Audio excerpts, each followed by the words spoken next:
Have you ever felt like you were speaking a different language to someone you love, only to realize they aren't actually trying to understand you? They're trying to win you? You provide facts, they provide feelings. You provide logic, they provide labels. By the end of the conversation, you're the one apologizing, though you can't quite remember what you did wrong. You feel exhausted, depleted, and strangely invisible. This happens because you are bringing a sword to a chess match. You are trying to resolve a conflict while the narcissist is trying to maintain a hierarchy. The moment you realize that their words are not tools for communication, but weapons for manipulation, the entire game changes. Here is the counterintuitive truth. The most powerful thing you can say to a narcissist is often the thing that says the least. In a dynamic built on emotional volatility, your silence is a shield, and your neutrality is a vacuum. Narcissists thrive on narcissistic supply. Your anger, your tears, your explanations, and even your defense. When you stop providing the reaction they expect, their power evaporates. To understand why this works, we have to look at the psychological framework of narrative control. A narcissist views life as a scripted play where they are the lead actor, the director, and the critic. You are simply a supporting character cast to fulfill a specific role: the scapegoat, the admirer, or the emotional punching bag. When you go off script, you create a system failure in their reality. This script is designed to teach you how to stop playing the role they assigned you and start writing your own. But here is what most people get wrong. They think disarming a narcissist means winning the argument. It doesn't. You cannot win an argument with someone who doesn't value the truth. Disarming them means ending the argument before it begins. Here are the 7 replies engineered to dismantle the narcissistic dynamic. 1. I hear what you're saying. This is perhaps the most powerful tool in your arsenal because of what it does not do. It does not agree. It does not disagree. It simply acknowledges the existence of their statement. Psychologically, the narcissist is baiting you into a right versus a wrong battle. They want you to tell them they are wrong so that they can play the victim or escalate the conflict. When you say, I hear what you're saying, you are validating their presence without validating their lie. You are effectively saying, I recognize you spoke, and then stopping there. Imagine they tell you that you're selfish for wanting to spend time with your own family. Instead of listing all the times you've been selfless, you simply look them in the eye and say, I hear what you're saying. There is no foothold for them to climb. There is no hook for them to pull. You have acknowledged them, which briefly satisfies their need for attention. But you haven't given them the supply of a defensive reaction. 2. I'm sorry you feel that way. This phrase is a masterpiece of emotional boundary setting. Notice the shift in responsibility. You aren't saying, I'm sorry I did that. You are saying, I'm sorry you feel that way. This works because it places the burden of the emotion back on the person experiencing it. In a healthy relationship, we share the weight of emotions. In a narcissistic one, the narcissist tries to project their internal shame or anger onto you. By using this reply, you are refusing to catch the ball they just threw. You are observing their emotion from a distance, like a scientist watching a storm. But here's where most people notice a shift. The narcissist will often get angry at first. Why? Because you've refused to be the container for their toxic feelings. Stay calm. The more they realize their emotions are theirs alone to carry, the less power they have over your mood. 3.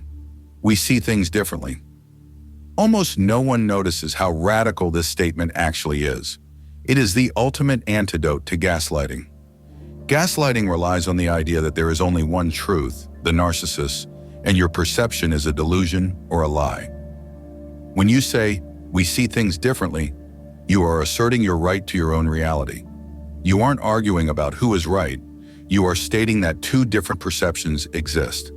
This is a cognitive dead end for a narcissist. They want to argue until you admit they are right. By stating that you simply have different views, you remove the possibility of a winner. This is particularly effective when they are rewriting history, claiming they never said something they definitely said. Don't pull out the receipts, don't show them the texts. Just say, it's clear we see that situation differently, and move on. You are protecting your sanity by refusing to debate your own memory. 4. I'm not willing to discuss this when we're both upset.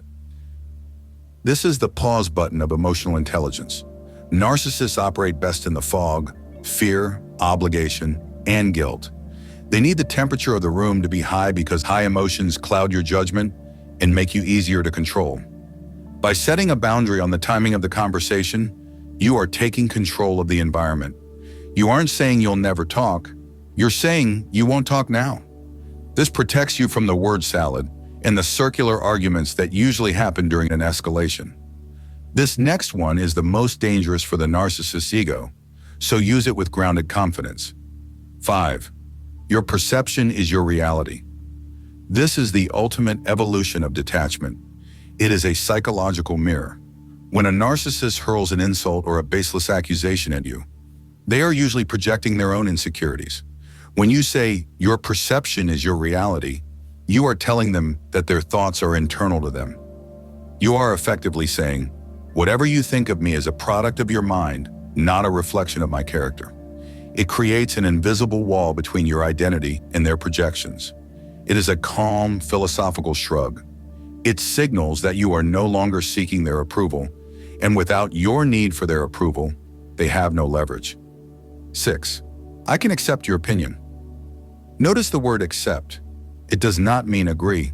You can accept that someone has a wrong opinion. You can accept that someone is being mean. Acceptance is simply an acknowledgement of what is happening in the moment. The narcissist wants a fight. A fight is a form of intimacy for them. It's a way to stay tethered to you. When you say, I can accept your opinion, you are cutting the tether. You are giving them the last word without giving them the win. It is a way of saying, you are entitled to be wrong, and I am no longer going to spend my energy trying to correct you. This is where everything changes. When you stop trying to fix their distorted view of the world, you suddenly have all that energy back to fix your own life. 7. No. The most powerful word in the human language is also the one narcissists hate the most. To a narcissist, no is not a preference. It is a challenge to their authority. It is a rupture in their control. But here is the secret. No is a complete sentence. It does not require a because. It does not require an explanation, a justification, or a defense. The moment you add an explanation to your no, you give the narcissist a handle to start pulling on. If you say, no, I can't come over because I have to work, the narcissist will attack the work. You always work. You don't care about me. If you simply say, no, I'm not able to do that, and leave it there, they have nothing to attack but the no itself. It is the ultimate boundary. It is the beginning of your freedom. But here is the part almost everyone misses. These replies are not tricks to change the narcissist. You cannot change a person who does not see a problem with their behavior. These replies are tools to change you. The goal of these 7 replies is to move you from a state of reactive engagement to a state of proactive observation. When you are reactive, you are a puppet.